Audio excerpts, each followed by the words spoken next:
As-shaumu junnah, kata Rasulullah. Puasa itu adalah perisai. Kata Imam Ibnu Hajar dalam Fathul Bari, perisai di sini dua yang dilindungi. Pertama dari api neraka. Jadi satu hari puasa di jalan Allah, Allah jauhkan 70 tahun dari neraka. Yang kedua adalah perisai yang melindungi diri dari dorongan syahwat. Makanya ada hadis para pemuda yang belum mampu menikah, kata Rasulullah, fa'alaihi bis-shaum, maka hendaklah dia puasa. Karena puasa itu bisa tadi mengatasi gangguan syahwat. Catatannya apa di dalam hadis yang lain? Malam yahrikha, selama puasa itu perisai itu tidak dilobangi. Ini jadi tameng, jadi perisai. Perisai itu akan sia-sia kalau perisainya berlubang juga. Apa yang melubanginya? Menurut riwayat dari Hafsah, yang melubanginya adalah ghibah, memandirakan aib orang lain. Orang angka 7 kita sambati, ya. Kecuali ada 6 yang boleh dighibahi, itu kan dijelaskan di Riyadhus Shalihin, itu bisa dibaca. Prinsipnya kalau tidak penting benar, jangan menyambat orang lain. Yang kedua, al-kadzib, berdusta. Berdusta. Jadi perlu kita cek informasi berita. Apalagi sekarang juga ada grup WhatsApp. Jangan sembarang share. Jangan sembarang. Itu bisa terhitung kadang kita berdusta tanpa kita sadari. Sebagaimana hadis riwayat Imam Muslim, kafa bil mar'i kadziban, cukuplah seseorang itu disebut sebagai dusta, pendusta. Kenapa? Ya, kalau dia mengatakan bikul lima sami'as, terhadap sesuatu yang dia dengar sampaikan tanpa dia verifikasi dulu.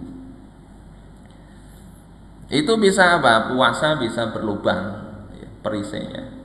Jadi kata Rasulullah, as-shaumu junnah.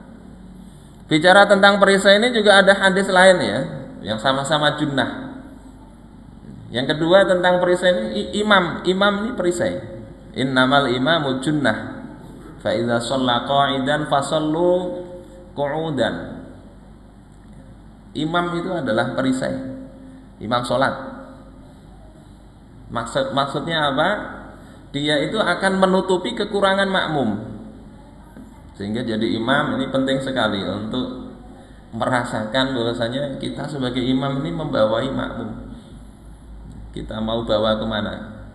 Ya. Diupayakan khusyuknya imam itu menutupi kekurangannya makmum.